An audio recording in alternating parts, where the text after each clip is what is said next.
చెట్టు కింద చేర తీరుతున్నారు వాళ్ళు. చూడండి, ఎండాకాలం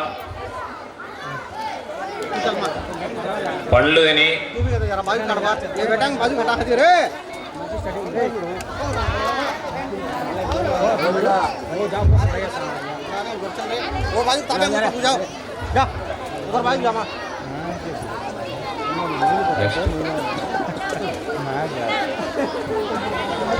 నెక్స్ట్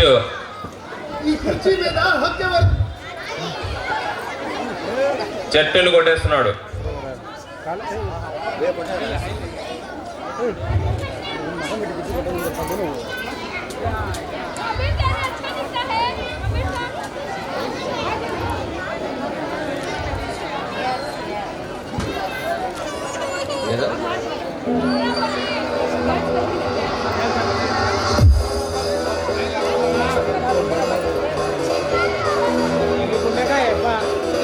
చెట్లు లేవు ఇప్పుడు, మొత్తం బటర్ఫ్లైస్ చూడండి. అప్పుడు బాగా హ్యాపీగా ఉన్నాయి, కానీ చూస్తూ ఉన్నాయి ఇప్పుడు ఎక్కడ అవి వాలడానికి చెట్లు కూడా లేవు అని మళ్ళీ వెనక్కి వచ్చేసినాయి.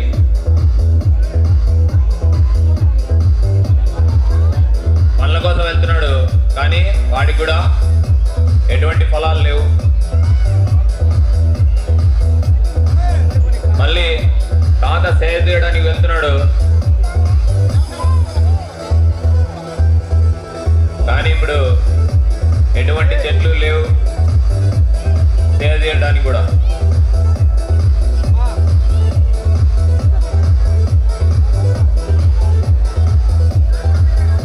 తాత మనోడు ఆలోచించుకుంటూ మళ్ళీ వెనక్కి వచ్చేసారు. ఎక్కడ నీడ కనపడక మళ్ళీ వెనక్కి రావడం జరిగింది. మళ్ళీ ఆ నరికిన మొక్కలకు నీళ్లు పోయడం స్టార్ట్ చేశారు.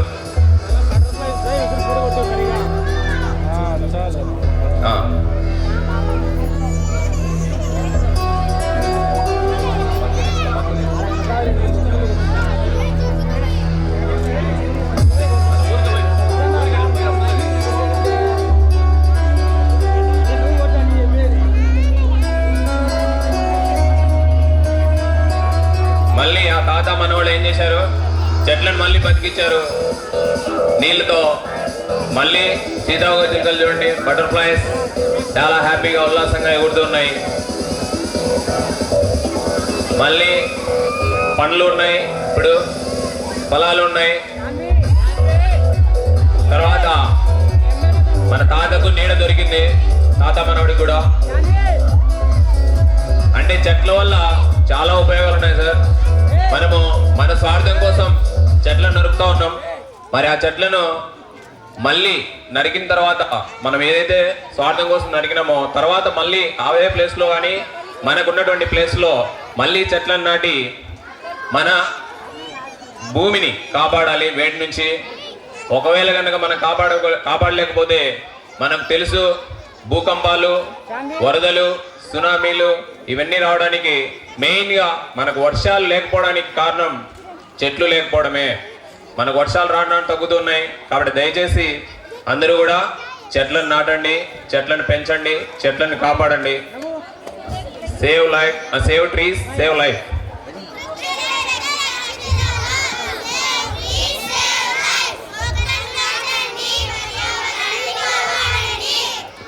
Okay, thank you, thank you, thank you so much.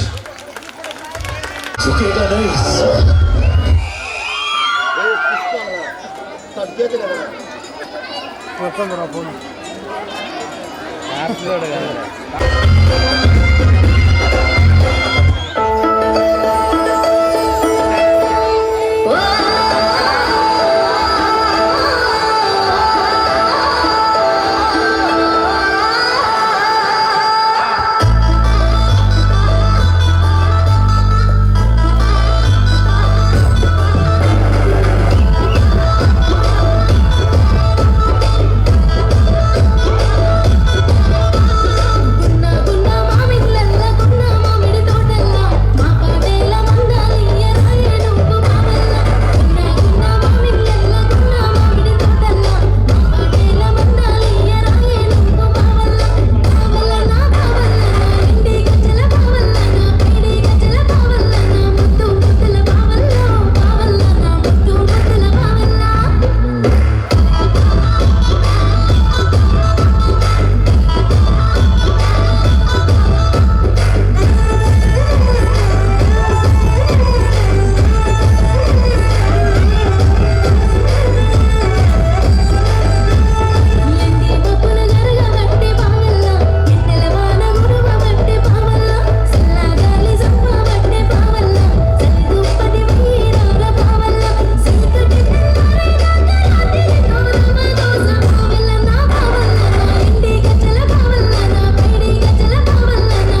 अभी शुरू जाते डीजे ढिल्लू आ गया छोटा ढिल्लू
ఇంకా ఉంది మ్యూజిక్ ఇంకా ఉంది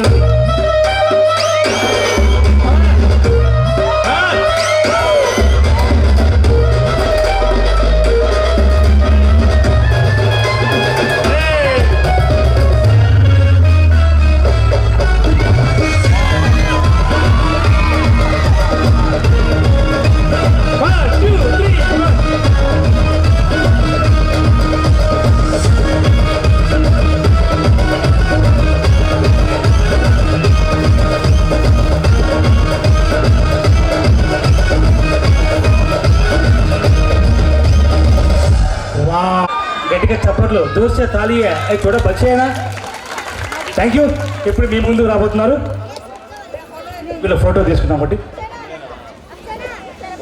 గురి ఫోటో రాము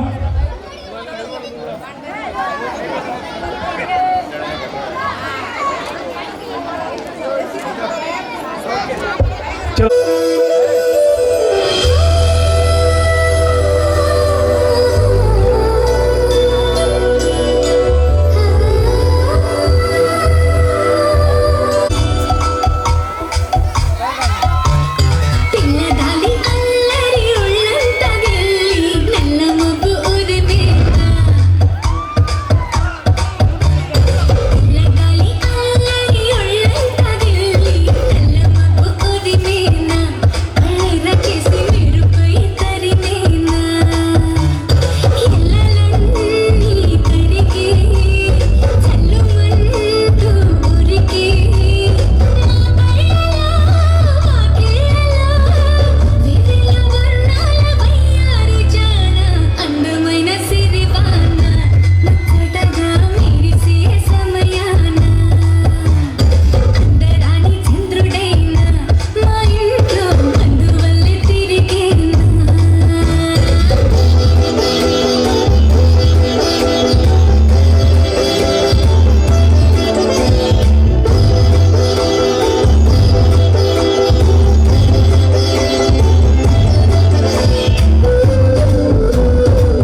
ముందు ఫోటో రాము ముందు ఫోటో చెప్తా.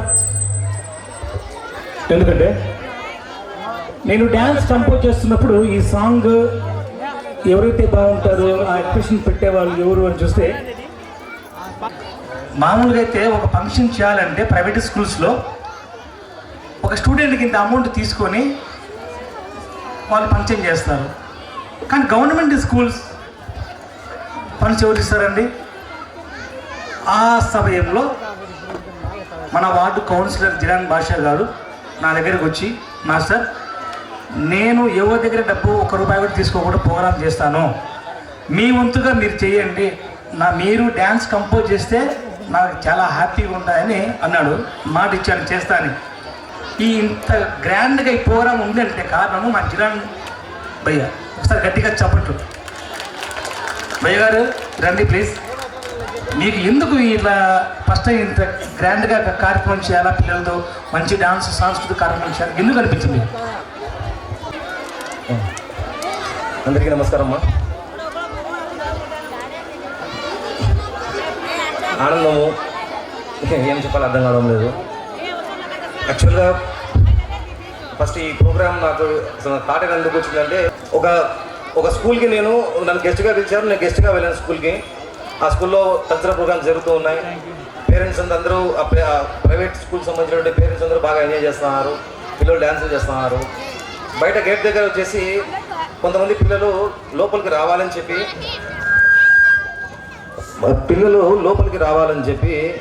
ఆ డ్యాన్సులు చూడాలి, ఆ ప్రోగ్రామ్ని ఎంజాయ్ చేయాలని చెప్పి ఆ పిల్లలు బయట నుంచి చూస్తున్నారనమాట. కాకపోతే వాళ్ళు లోపలికి రాలేని పరిస్థితి. వేరే స్కూలు లోపలికి అలో చేయరు. అప్పుడు నేను వాళ్ళని చూసినప్పుడు నాకు అప్పుడు అనిపించింది అనమాట, వీళ్ళకి కోసం ఒక ప్రోగ్రామ్ చేయాలి అని ఆ రోజు నాకు అనిపించింది. దేవుని దయ వల్ల, మీ అందరి దయ వల్ల నేను ఒక కౌన్సిలర్గా వచ్చినాను. ఆ తర్వాత నాకు ఎప్పుడు నా తోడుగా ఎప్పుడు నా వెన్నంటే ఉంటాడు మన పక్కనే 9వ వార్డు కౌన్సిలర్ సత్యము. ఆయన కూడా నాకు చేదోడు వాదోడుగా ఉంటాడు. ఎప్పుడు కూడా ఎప్పుడు నాతో పాటే ఉంటాడు. అందరు చూసే ఉంటారు. ఇట్లా ఫస్ట్ నాకు ఇట్లా ప్రోగ్రామ్ చేయాలని నాకు అనిపించినప్పుడు ఫస్ట్ నేను ఆయనతో మాట్లాడినాను.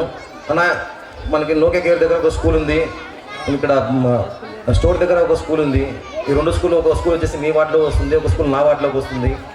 మనం 2 వార్డులు కలిపి, ఈ గవర్నమెంట్ 2 స్కూళ్ళకి కలిపి ఒక ప్రోగ్రామ్ చేస్తే మన స్కూల్ పిల్లలు కానీ వాళ్ళ పేరెంట్స్ కానీ వాళ్ళందరికీ మనం ఒకరోజు ఒక ఆనందాన్ని, ఒక 4-5 గంటలు ఆ పిల్లలకి వాళ్ళకు ఒక ఆనందాన్ని ఇచ్చినామంటే మనకు కూడా చాలా బాగుంటుంది అని చెప్పి నేను మాట్లాడితే, ఓకే అతను పెద్దాన 60 ఏళ్ళ వయసు ఉన్నటువంటి వ్యక్తి, అతను ఎప్పుడు నాకు తోడుగా ఉంటూ నా యొక్క ఆలోచనని ఆయన కూడా ఎంకరేజ్ చేసి హ్యాపీగా అందరం కలిసి చేద్దాము, అందరికీ తెలియబోద్దాము అని చెప్పి ఈ ప్రోగ్రామ్ని చేయాలని చెప్పి మేము ఫిక్స్ చేసుకున్నాం. ఆ తర్వాత నా శ్రేయోభిలాషులు, మా మిత్రులు ఉన్నారు, చాలామందితో నేను ఈ విషయం గురించి డిస్కస్ చేశాను అనమాట. డిస్కస్ చేస్తే అందరూ నాకు ఎంకరేజ్ చేసినారు. ఎంకరేజ్ చేసి ఫస్ట్ ఈ ప్రోగ్రామ్ మనం చేయడానికి మనకి పర్మిషన్స్ కానీ మనకి ఒక ప్రోటోకాల్ ఉంటుందన్నమాట. ఆ విధానంలో మనం చేసేదానికి మనకు అవకాశం ఉంటుందా, మనది ప్రైవేట్ స్కూల్ కాదు కదా, మనది గవర్నమెంట్ స్కూల్స్ కదా అని చెప్పి వాళ్ళు నాకు ఒక అనుమానాన్ని నాకు చెప్పినప్పుడు నేను వెళ్ళి ఆ హెడ్ మాస్టర్స్తో ఇద్దరితో నేను మాట్లాడినాను. ఆ తర్వాత వాళ్ళు వచ్చేసి ఒక స్కూల్ కమిటీ సంబంధించి వాళ్ళు మీటింగ్ ఏర్పాటు చేసినారు. దాంట్లో ఆ స్కూల్ సంబంధించినటువంటి చైర్మన్లు ఉన్నారు. ఆ చైర్మన్లు, ఆ కమిటీ మెంబర్లు అందరూ కలిసి డిస్కస్ చేసుకొని ఈ ప్రోగ్రామ్ మనం చేస్తే బాగుంటుందని చెప్పి వాళ్ళు చెప్పిన తర్వాత మళ్ళీ హైయర్ అథారిటీస్ అనమాట, ఈ హెడ్ మాస్టర్ తర్వాత ఆ ఎంఈఓలు ఇందాక వచ్చినారు, శోభారాణి మేడం వచ్చినారు, వాళ్ళతో డిస్కస్ చేసి ఓకే మంచి ప్రోగ్రాము ఇది, మన గవర్నమెంట్ స్కూల్స్కి మనము బూస్ట్ చేసేటువంటి ఒక మంచి ప్రోగ్రామ్ ఇది, గవర్నమెంట్ స్కూల్స్ని మనం ప్రమోట్ చేసేదానికి ఒక మంచి ప్రోగ్రామ్ ఇది అని చెప్పి వాళ్ళు నన్ను ఎంకరేజ్ చేయడం జరిగింది. ఆ తర్వాత మళ్ళీ నేను సత్యమన్న ఇద్దరం కలిసి మీద మన వార్డులో ఉన్నటువంటి చాలా మంది వ్యక్తులతో కలిసినాము. వాళ్ళతో కలిసిన తర్వాత వాళ్ళు కూడా ఈ ప్రోగ్రాంలో మేము కూడా మీతో పాటుగా పాలు పంచుకుంటామని చెప్పి వాళ్ళు కూడా మమ్మల్ని ఎంతో ఎంకరేజ్ చేసి ఈ ప్రోగ్రాము ప్రతిసారి సార్లుగా ఈయన డ్యాన్స్ మాస్టర్ కావచ్చు, సిఎస్ఆర్ కావచ్చు, మన శోభారాణి మేడం కావచ్చు, ఎవరైనా సరే స్టేజ్ మీద ఎవరైనా సరే వాళ్ళు మాట్లాడిన ప్రతిసారి నా పేరు చెప్తున్నారు. అంటే నా పేరు చెప్పడం అంటే నేను ఎక్కువ వెళ్ళి వాళ్ళతో అప్రోచ్ కావడము, వాళ్ళతో మాట్లాడడం అది చేసింది. కానీ ఈ ప్రోగ్రామ్ మొత్తం చేయడానికి కారణం వచ్చేసి నేను సత్యమన్న, మేము ఫస్ట్ మీ పిల్లర్స్ అయితే దానికి అందరూ కలిసి మాకు సపోర్ట్ చేసినారు. ఈ తాతలందరూ కలిసి ఇంత సపోర్ట్ చేస్తే ఈరోజు ఈ ప్రోగ్రామ్ అనేది ఇంత గ్రాండ్గా చేసుకుంటూ ఉన్నాము. ఇక్కడ ఈవెన్ మనకి ఈ స్టేజ్ దగ్గర నుంచి ఈ స్టేజ్ కావచ్చు, అక్కడ సౌండ్ సిస్టమ్ కావచ్చు, ఇక్కడ మీరు కూర్చున్నట్టు కుర్చీలు కావచ్చు, మనం ఏదైతే మనం బిస్కెట్ ప్యాకెట్ తీసుకున్నామో ఆ తర్వాత ఒక వాటర్ బాటిల్ కావచ్చు, ఆ తర్వాత నెక్స్ట్ మళ్ళీ మీకు చెప్తున్నాను, నెక్స్ట్ మనం క్రీమ్ అని కూడా ఇస్తున్నాం మీకు అందరికీ. క్రీమ్ అని కూడా ఇవ్వాలని క్రీమ్ అని కూడా తెచ్చిపెట్టాము. ఇవన్నీ ఈ ప్రోగ్రాం అంతా జరగడానికి కారణం మన శ్రీనివాస నగర్లో ఉన్నటువంటి మన ప్రజలు, మన శ్రేయోభిలాషులు అందరూ, మన వాళ్ళందరూ కలిసి పార్టీలతో సంబంధం లేకుండా, కులాలు మతాలు ఎటువంటి సంబంధం లేకుండా అందరూ కలిసి నేను చేసే ప్రోగ్రాం ఇది మంచి ప్రోగ్రాం అని చెప్పి అందరూ నమ్మి నాకు అందరూ సహాయం చేశారు. నాకు ఎవరైతే నాకు సహాయం చేశారో ఈ ప్రోగ్రాం ఇంత సక్సెస్ఫుల్గా జరగడానికి సహాయం చేశారో అందరికీ నా పేరు పేరున అందరికీ పేరు పేరున ధన్యవాదాలు చెప్పుకుంటా ఉన్నాను. నేను ఈ ప్రోగ్రాంలో పార్టిసిపేట్ చేసేదానికి మాకు అంటే మనము ప్రోగ్రాం చేస్తాము, వస్తారు పెద్ద మనుషులు వస్తారు, వాళ్ళు స్పీచ్లు ఇస్తారు. స్పీచ్లు ఇచ్చిన తర్వాత మనకు ఒక రకంగా జరిగిపోతూ ఉంటుంది. కానీ ఎప్పుడైతే పిల్లలు వచ్చి డ్యాన్స్ చేయడం అనేది స్టార్ట్ చేస్తారో ఒక్కసారిగా మొత్తం ఈ ప్రదేశం అంతా మారిపోతుంది అనమాట. అంటే ఈ డ్యాన్స్కి సంబంధించి మనుషులకి అంత ఎక్కువ ఎంకరేజ్ చేయడం కానీ ఎంజాయ్ చేయడం కానీ ఉంది. ఆ ఎంకరేజ్ చేసేదానికి బాగా తోడ్పడినటువంటి మా డ్యాన్స్ మాస్టర్ ఈయన సుధాకర్ సారు, ఈయన మాకు చాలా హెల్ప్ చేసినాడు. ఇప్పుడు ఇద్దరు చూసినారు పిల్లలు ఇంత బాగా డ్యాన్స్ చేసినారంటే ఆ పిల్లలందరికీ డ్యాన్స్ చేయడానికి ఈయన ఇంత బాగా నేర్పించాడు. ఆయనకు వైరల్ ఫీవర్, ఆయనకి యాక్చువల్గా చెప్పాలంటే వైరల్ ఫీవర్. ఆ వైరల్ ఫీవర్ ఉన్నా కూడా 2 స్కూళ్ళకు ఆయన వచ్చి 2 స్కూళ్ళలో అక్కడొక 1.5 అవర్ ఇక్కడొక 1.5 అవర్ వాళ్ళకి క్లాస్ తీసుకొని పిల్లలు ఇంత బాగా తీర్చిదిద్దినాడు అనమాట. ఆ తర్వాత ఇంకొక విషయం చెప్పాలి, ఈ ప్రోగ్రామే కాదు మనసులో ఇంకొక చిన్న ఆలోచన ఉంది నాకు. మన శ్రీనివాస నగర్లో నేను ఏ రోజు కూడా శ్రీనివాస నగర్ని మీరు చూసింటారు, ఎక్కడైనా చూసింటారు. శ్రీనివాస నగర్కి ముందర నేను మన అనే ఒక చిన్న వర్డ్ నేను యాడ్ చేశాను, ఒక చిన్న పదాన్ని యాడ్ చేశాను. చదివేవాడు ఎవరైనా సరే శ్రీనివాస నగర్ని మన శ్రీనివాస నగర్ని చదవాలి. మన శ్రీనివాస నగర్ని చదివినప్పుడు మనకి ఇది మనది అనే ఒక చిన్న ఫీలింగ్ అనేది వస్తుంది. అది ఎక్కడో చోట ఏదో టైంలో వాళ్ళకు మన అనే ఫీలింగ్ వలన ఏదో ఒకటి చేయాలని అనిపిస్తుంది. ఈ మన శ్రీనివాస నగర్ని మనం డెవలప్ చేసుకోవాలంటే అది మన చేతుల్లోనే ఉండేది, మనం డెవలప్ చేసుకోవాలి. దానికి తగ్గట్టుగా మా వైపు నుంచి నేనేం చేయగలను అనేది అపాయింట్ చేసుకుంటూ వస్తున్నాము. నేను కానీ అటుపక్క మా కౌన్సిలర్ 9వ వార్డు కౌన్సిలర్ సత్యవన్న కానీ మున్సిపాలిటీ నుంచి మనకి ఏదైతే నిధులు ఏదైతే రావాలి, మనం ఏదైతే డెవలప్మెంట్ సంబంధించి రోడ్లు కానీ కలవాలి ఏమైనా చేసుకోవాలంటే మేము చేసుకుంటూ ఉంటాము. ఇదే కాకుండా ఇంకొక చిన్న ప్రోగ్రామ్ ఏదైతే మనం ఏదైతే ప్రోగ్రామ్ చేసుకుంటున్నామో ఇలాంటిదే ఇంకొక ప్రోగ్రామ్ ఏదంటే కులమతాలకు అతీతంగా మనకి రంజాన్ పండుగ వస్తుంది. రంజాన్ కావచ్చు, బక్రీద్ పండుగ కావచ్చు, తర్వాత క్రిస్మస్ పండుగ కావచ్చు, తర్వాత వినాయక చవితి పండుగ కావచ్చు. ఇవి మేజర్గా మనము ఎక్కువగా చేసుకునే పండుగలు. ఈ పండుగలకు కూడా అందరం కలిసి, అన్ని మతాల వాళ్ళం కలిసి ఇదే ప్లేస్లో ఒకరోజు మనం ఒక భోజనాలన్నీ ఏర్పాటు చేసుకోవాలా అనేది నాకు ఒక ఆలోచన. ఎవరి పండుగలు కూడా వాళ్ళ ఇళ్ళలో చేసుకుంటూ ఉంటారు, వాళ్ళ బంధువుల్ని వాళ్ళు పిలుచుకుంటారు, ఫ్రెండ్స్ని పిలుచుకుంటారు, అలా చేస్తూ ఉంటారు. కానీ రంజాన్ పండుగ అంటే మామూలుగా మనం ఇఫ్తార్ విందు అనేది ఇస్తూ ఉంటాము. అలా కాకుండా బక్రీద్ పండుగ కావచ్చు, వినాయక చవితి పండుగ కావచ్చు. వినాయక చవితి పండుగకి మళ్ళీ అందరూ గ్రూపులుగా అక్కడక్కడ వినాయక చవితి విగ్రహాలు పెట్టేసి చేస్తూ ఉంటారు. క్రిస్మస్ పండుగ, మొత్తం అన్ని పండుగలకు కలిపి ఒక చోట మనం అందరం కలిసి చేయాలనేది నాకు ఒక ఆలోచన ఉంది నాకు. దీని గురించి మళ్ళీ నేను మన శ్రీనివాస పెద్దలందరితో ఒకసారి మాట్లాడి వాళ్ళతో దీన్ని నేను మళ్ళీ ఇంప్లిమెంట్ చేసేదానికి మళ్ళీ నేను కృషి చేస్తాను. ఈ ప్రోగ్రామ్ ఇంత సక్సెస్ఫుల్గా జరగడానికి నాకు సహాయపడి చేసినటువంటి అందరికీ కూడా, ఏదో నా పేరు అందరూ నా పేరు చెప్తా ఉన్నారు, కానీ ఈ ప్రోగ్రామ్ ఇంత సక్సెస్ఫుల్గా నేను చేయడానికి కారణమైనటువంటి అందరికీ, దాతలు కావచ్చు, నా స్నేహితులు కావచ్చు, నా స్నేహితులు కావచ్చు, ఇక్కడ వచ్చినటువంటి పేరెంట్స్ కావచ్చు, మొత్తం శ్రీనివాస ప్రజలు కావచ్చు, అందరికీ పేరు పేరున నేను ధన్యవాదాలు తెలుపుకుంటున్నాను. Thank you. పిల్లలందరికీ డ్యాన్స్ చాలా బాగా చేస్తున్నారు. అందరికీ థ్యాంక్ యూ. ఓకే.